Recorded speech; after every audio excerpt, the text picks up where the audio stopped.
देखना, जब तुम, अब देखो पहचान बता रहे हैं कि भगवान के सन्मुख हो, जब तुम प्रभु के सन्मुख होगे तो तुम देखना तुम्हारा उत्साह बढ़ेगा।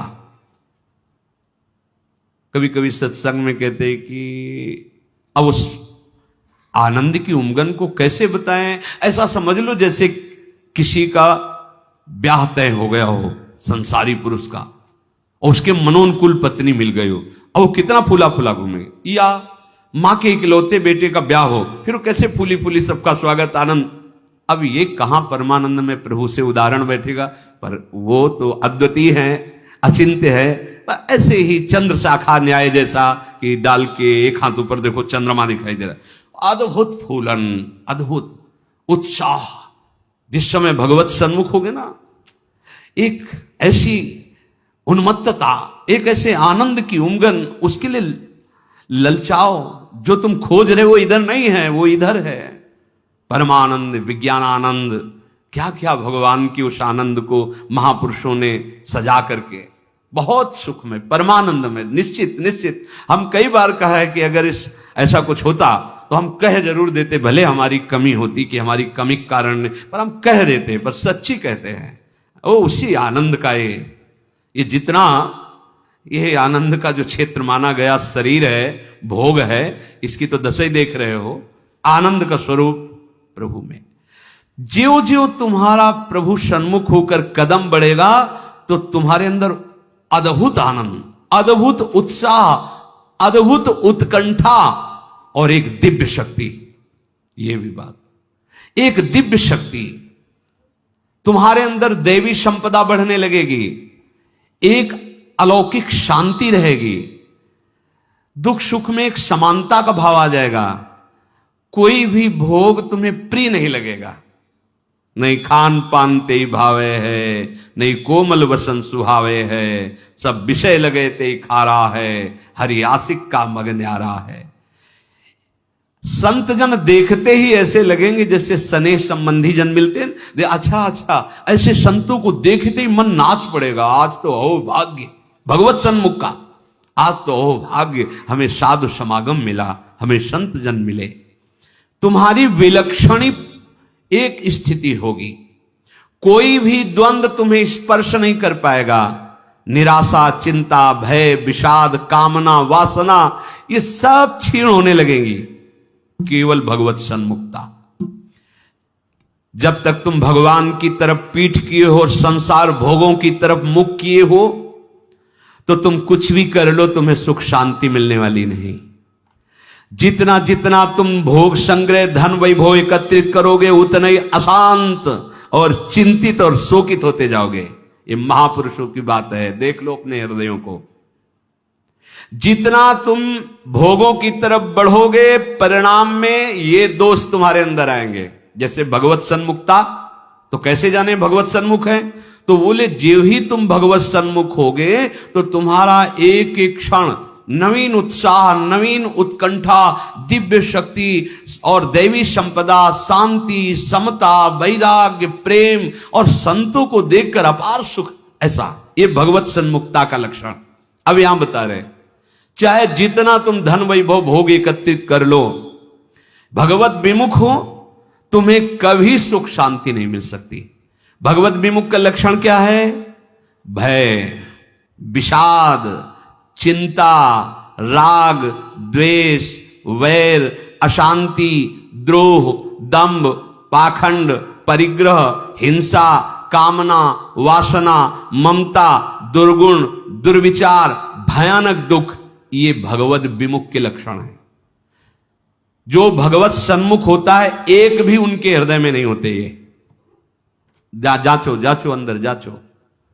भगवत विमुक्ता का लक्षण, मूल लक्षण, भोगों में सुख है, इसी में सारे दोष बैठे हुए हैं।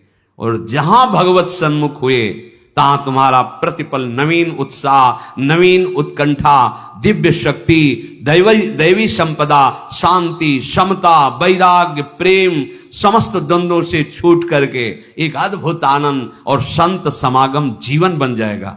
देखो राधा बाबा पूर्ण महापुरुष हैं, कोई उनको जानना थोड़ी साधन साध्य के विषय में, पर आप को ध्यान होगा जब ऋषिकेश में उनके गांठों में बहुत दर्द, वात रोग के कारण, तो वो अपने निजी जन से कह रहे थे भाई मुझे सत्संग में पहुंचा दो।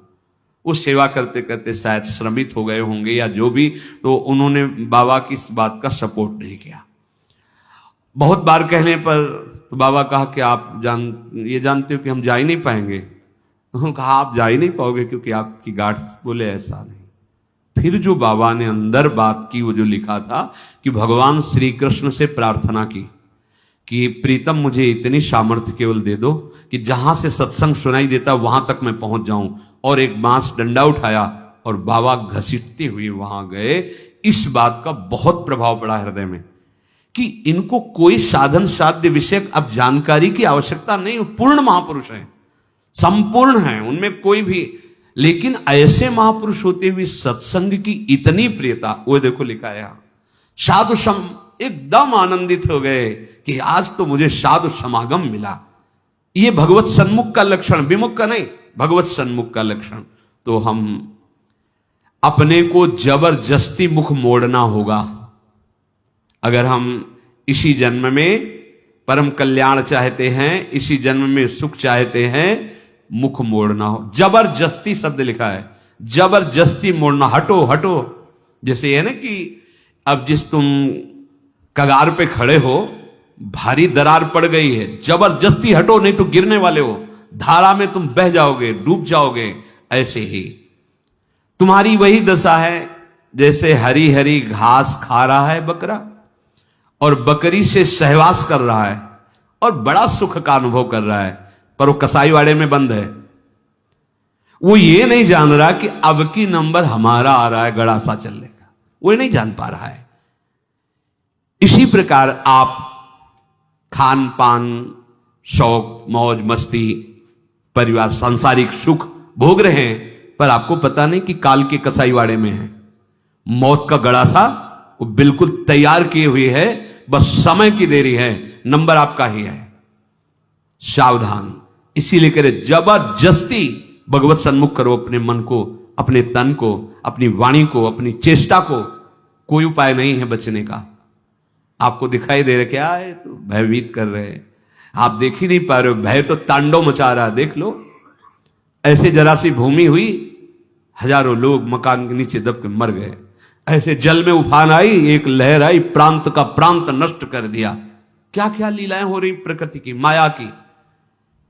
हमारा भी तो नंबर आएगा ना कोई तो आएगा, काल का रूप, कहीं ना कहीं कोई रोग, कोई घटना, कोई, और हम मस्त हैं जैसे बकरा हरी हरी घास खा रहा है, ऐसा उसको लग रहा है हम बड़े सुखी, ये पता नहीं अगला नंबर हमारा है।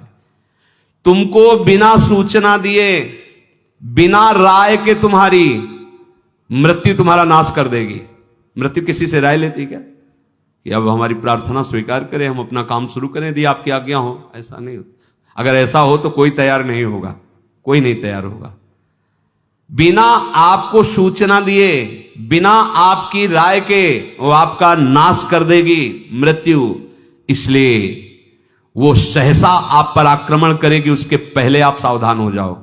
अब वो कब करेगी कुछ पता नहीं है, इसलिए आपको अभी से, इसी सेकंड से सावधानी करनी है। क्या? एक एक वृत्ति को कृष्णाकार कर दो, प्रियालाल के चरणों में लगा दो। बुद्धिमान उपासक सावधान, तुम्हारी जन्म के साथ ही मृत्यु पैदा हो चुकी तुम्हारी। कितने अनुभवी महापुरुष कह रहे सावधान, जब तुम्हारा जन्म हुआ था उसी समय तुम्हारी मृत्यु भी पैदा हो गई है। बस तुम्हारे साथ चल रही मृत्यु अवसर देख रही है, समय देख रही, जहां पूरा हुआ वो अपना काम कर देगी। इसलिए प्रतिक्षण तू मृत्यु की दृष्टि में है, शिकार बिल्कुल लक्ष्य पे है। मृत्यु का अंतिम स्पर्श तुम्हारा सर्वनाश कर देगा। शरीर, रुपया, पैसा, कामना, घर, मकान, पद, पदवी, सब। अतः तुम कुछ ऐसा करो जिससे मृत्यु शरीर पर प्रभाव पड़े, आप पर नहीं। आप कर्ता भोक्ता भाव में, इसलिए आप पर प्रभाव पड़ता है। वो क्या है? इस चक्र से सदा छूट जाने के लिए एकमात्र सब ग्रंथ, सब संत और सब पंथ का निर्णय है सतत भगवत भजन। सतत भगवत चिंतन, प्रभु के आश्रित होकर प्रभु का भजन। एक छोटी सी वस्तु जब भाव में भरकर आप प्रभु को समर्पित करते हैं तो प्रभु से बहुत बड़ी मान लेते हैं। हमारे प्रभु का स्वभाव ऐसा है। पत्रम पुष्पम फलम तोयम ये में भक्ता प्रति। देखो नाशवान वस्तु है ना, अगर एक चुल्लू जल भगवद अर्पण कर दिया भगवान उतने में प्रसन्न हो रहे हैं। एक तुलसी दल ले लिया, एक फूल ले लिया, कोई फल ले लिया, और भगवान भाव में भरकर कहते हैं अश्नामी, मैं उसे खा लेता हूं। जैसे फूल सूंघने की वस्तु है, पर भगवान कह मैं पा लेता हूं, पत्ता पा लेता हूं, जल पा लेता हूं, फल पा लेता हूं। पत्रम पुष्पम फलम तोयम ये में भक्त्या, भक्ति भाव से जो भक्त अर्पित कर देता है भगवान कहते हैं मैं उसे पा लेता हूं, वो शाश्वत हो गई। दो प्रकार की बैंक है, एक मायाकृत बैंक, एक हरि बैंक। हरि बैंक में वही वस्तु जमा होती है जो त्वदीयम वस्तु गोविंदम तुभ्यमेव समर्पय से होता है। ध्यान रखना, आपके द्वारा दी हुई वस्तु आपको समर्पित है, ये हरि बैंक में जमा हो गया। अगर आप निष्काम भाव से करते तो भगवत प्राप्त हो जाएंगे, सकाम भाव से करते तो आपको बहुत आगे बढ़ करके मिलेगी। और यहां जो बैंक में मायाकृत जमा है ये सब रद्द, शरीर छूटा सब व्यर्थ गया। मानव जीवन का एक एक क्षण इतना कीमती है कि उसके बदले में फिर कुछ नहीं है कि हम ये दे करके समय खरीद ले। तो ऐसे समय को केवल केवल महामहिमा में भगवान नाम स्मृति में लगाओ। सब चेष्टाएं हो रही, नाम जप कर रहे हैं, आपका बैंक बैलेंस बढ़ रहा है। एक एक नाम, जैसे कोई भूखा व्यक्ति एक एक कवल पाता है तो तुष्टि पुष्टि क्षुधा निवृत्ति होती जाती है, ऐसे ही एक एक नाम संसार से वैराग्य, अपने स्वरूप का ज्ञान और भगवान के चरणों में प्रेम, ये तीनों होते चले जा रहे हैं। पर जैसे बहुत भूख लगी हो तो दो चार कवल में और भूख बढ़ती नजर आती है, तृप्ति का बोध नहीं होता। आधे पेट होने के बाद फिर स्वाद और तृप्ति का अनुभव होने लगता है, फिर पूरा जब पेट भर जाता है तो कहना क्या है। ऐसे ही अभी हम थोड़ा भजन करते तो और जलन बढ़ रही है, यद्यपि वो संसार से वैराग्य, स्वरूप का ज्ञान और भगवत चरणारविंद में प्रेम ये प्रारंभ हो गया है एक एक नाम से। पर जब आप 24 घंटे में कम से कम 12 घंटे का ऐसा अभ्यास बने कि हम भगवत स्मरण परायण, तो आधा पेट मानो हुए, फिर आपको स्वाद मिलने लगेगा, अनर्थ की निवृत्ति होते ही आनंद का स्फुरण होने लगेगा। पर एक एक नाम व्यर्थ नहीं जा रहा, गिनो या ना गिनो। किसी को भ्रम रहता अगर माला से गिनेंगे नहीं तो व्यर्थ चला जाएगा। अरे भाई, गिनना तो आपके मन को लगाने के लिए है, नाम तो अविनाशी है। राधा राधा बोला, नहीं गिनोगे तो फल नहीं मिलेगा क्या? कुछ लोगों को भ्रम होता है अगर गिना नहीं तो फिर वो संख्या ऐसे ही चली जाएगी, लिखा जाएगा नहीं। अरे गिनना केवल मन को लगाने के लिए है, नाम महामहिमा है, गिनो या ना गिनो।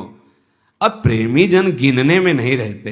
हाँ, प्रेमी जन तो श्वास प्रश्वास अपने प्रीतम के नाम का वर्तमान में स्वाद ले रहे, उसका और कोई फल नहीं चाहिए। ये जिह्वा पे राधा राधा चल रहा है, हमें सब कुछ मिल गया, बस यही चलता रहे, हम भूलू ना। इतना स्वाद, इतनी महासुख की वृत्ति उदय होती है। सामने प्रियालाल हृदय आनंद की उफान में, जिह्वा पे नाम, अब उसे क्या चाहिए? जो क्षण चला गया वो लौटकर दोबारा तुम्हारे जीवन में नहीं आएगा, बहुत बड़ा घाटा। अगर खाली चला गया तो बहुत बड़ी हानि, बहुत बड़ा छिद्र, बहुत बड़ी दोष वृत्ति हो गई। जरा सा भगवत विस्मरण में अंतर, माया का प्रवेश। का हनुमंत विपति प्रभु सोई, जब तो सुमिरन भजन न होई। श्वास प्रश्वास लगातार भगवान नाम का अभ्यास, भगवत स्मृति। कहीं भी जा रहे हो, कोई भी कार्य कर रहे हो, किसी से भी कोई व्यवहार कर रहे हो, अंदर ही अंदर स्मरण, प्रभु का स्मरण न छूटने पावे। लाभ हरिवंश के नाम उच्चारण, लाभ इससे बड़ा कोई लाभ नहीं। राधा राधा हरि हरि, अगर नाम उच्चारण हो रहा अंदर, बहुत बड़ा लाभ मिल रहा है। 1,00,000 रुपया 1 घंटे में कमा लिया और हरि को भूल गए, किस काम में आएगा? और 1 घंटे बाद शरीर छूट गया, 1,00,000 रुपया कमा लिया है, हरि का नाम नहीं लिया, तो आएगा क्या हाथ? और 1 घंटे लगातार नाम जप किया है, भले हमारे पास लौकिक वैभव नहीं है, लेकिन ना तो संताप होगा, न शोक होगा, न चिंता होगी, न भय होगा, एक आनंद, और वो अनंत काल के लिए बैंक में जमा हो गया अविनाशी नाम। ये हमारी समझ में क्यों नहीं आ रहा? लाखों रुपया इकट्ठा कर ली, चिंता है, शोक है, भय है, नाना प्रकार की वासनाएं जल रहे, लाभ क्या मिला? नाम चल रहा है, माना कि आपके पास उतना ऐश्वर्य नहीं है, यथा लाभ संतोष, जितना प्रभु दिए पर आपका हृदय प्रफुल्लित रहेगा, भरोसा बहुत बड़े स्वामी का है, और एक एक नाम आपका जमा हो रहा है। सदगुरुदेव भगवान एक दिन बोले थे, एक एक सेकंड का तुम्हारे हिसाब होगा। ऐसा नहीं है कि तुम नाम जप कर रहे हो, उनके लिए जल रहे हो, कष्ट सह रहे हो, तो तुम्हें किसी को बताने की जरूरत है। एक एक सेकंड का हिसाब होगा और आप निहाल हो जाओगे। वो एक एक सेकंड आपको देख रहा है, आपके एक एक सेकंड की वृत्ति का हिसाब होगा। बहुत उदार दानी हैं हमारे प्रभु, अति उदार भी सुंदर। ऐसे मालिक के सेवक हो, वो एक एक सेकंड देख रहा है और तुम्हारा हिसाब करेगा। बाहर से नाटक करोगे, भक्ति का दंभ करोगे तो समय लगेगा, दंभ पूर्वक भी भक्ति की व्यर्थ नहीं जाती। झूठा खेले साचा हो, एक दिन ऐसा झटका लगेगा माया का कि अपने आप सच्चाई पे खड़े हो जाओगे। वो बहुत खिलाड़ी है, उससे बड़ा कोई खिलाड़ी नहीं। करो करो दम, करो नाटक। अब वो अपना नाटक विस्तार करेगा और ऐसी जगह खड़ा करेगा जहां कोई नहीं, तब पुकारोगे हे हरि, तो बोलेगे आ जाओ, हम तो पहले ही बांह फैलाए बैठे थे, पहले ही तुम तो हमें केवल निमित्त बनाकर भोगों के लिए तुम चल रहे थे, लेकिन अब असलियत में पुकारा, आओ हम तुम्हारे स्वागत के लिए खड़े हैं। झूठा खेले, ये खेल ऐसा है, झूठा खेले साचा होए। अगर झूठ से भी कोई भक्ति करने लगे तो सच्चाई में भगवान उसे भक्त बना देते हैं। हाँ, जो कोई भक्ति करे कपट से उसको भी अपनाऊं, साम दाम और दंड भेद से सीधे रास्ते लाऊं। साम दाम दंड भेद, सीधे रास्ते लाऊं, नकली से बनाऊं असली। यही मेरे मन में छड़ी भगत मेरे मुकुट मणि। मैं हूं भक्तन को दास, भगत में आह। कितने कृपालु स्वामी है। एक राजा का सरोवर था बहुत बड़ा, तो उसमें वो अपने मन आह्लाद के लिए रंग बिरंगी मछलियां पाले हुए थे। कभी कभी कोई मछुआरा, तो उन्होंने आदेश कर दिया इस सरोवर से जो मछली पकड़ेगा उसे मृत्यु दंड दिया जाएगा। अब तो कोई जाता नहीं, बहुत मछलियां रंग बिरंगी को। एक मछुआरा परिवार बड़ा भूखा था और कई दिनों से भी मुझसे मिला नहीं था शिकार। तो उसने देखा यहां कोई रखवाले तो रहते नहीं है, मृत्यु दंड का आदेश है, हम जल्दी से लिया भाग जाएंगे। और ढेर सारी मछलियां बड़ी बड़ी। वो गया, जाल फैलाया, मछली समेट ही रहा था कि राजसवारी दूर से घोड़ों की टाप धूल देखा, अरे ये तो अब क्या करें, भागते हैं तो दिखाई देंगे, बंदी बना लिए जाएंगे क्योंकि वो घोड़े में है। उसको लगा कि साधु बन जाना अच्छा है, बहुत बढ़िया उपाय है। फौरन कपड़ा सा उतारे और रजली पूरे शरीर में पोतली, और वो तो साधु का बैठ गया, ऐसे जाल उसी जल में छोड़ दिया, ऐसे छुपा दिया, शांत से बैठ गए। वो राजा निकल रहे थे तो देखा सरोवर पर कोई परमहंस बैठे, बोले हो भाग्य। दूर ही अपने सब राजशोभा को रोक दिया, सैनिकों को रोक दिया, नंगे पैर पाग उतार करके आए, साष्टांग दंडवत की। धीरे से हल्की आंख खोल, वो तो भयभीत है कि मृत्यु दंड मिलता, रत्न आदि सामने रखकर, पर वो आंख खोला नहीं तो उसने समझा महाराज ध्यान में, विक्षेप नहीं पहुंचाना चाहिए, चुपचाप चला गया। जब घोड़ों की टाप दूर ऐसे जाते हुए वो चले गए तो आंख खोला तो देखा रत्न आदि, हीरे आदि। तो उसने विचार किया, कर्म तो मैं वो कर रहा था कि मुझे मृत्यु दंड मिलता, लेकिन साधु वेश का सहारा लिया तो मुझ नीच अपराधी को राजा प्रणाम किया और ये रत्न रख के गया। ये जब मैं नकली भाव रखा तो ऐसा हुआ, यदि मैं असली में साधु बन जाऊं तो क्या होगा। अब मैं ना अपने घर जाऊंगा, ना आज के बाद कभी मछली मारूंगा, अब मैं सच्चा साधु बनूंगा। बना दिया। जो कोई भक्ति करे कपट से उसको भी अपनाओ, पर काहे को समय बर्बाद करोगे? आपको भगवान ने सत्संग दिया है तो आप सच्चे मार्ग के पथिक बनो। श्वास प्रश्वास तुम्हारी खाली न जाने पावे।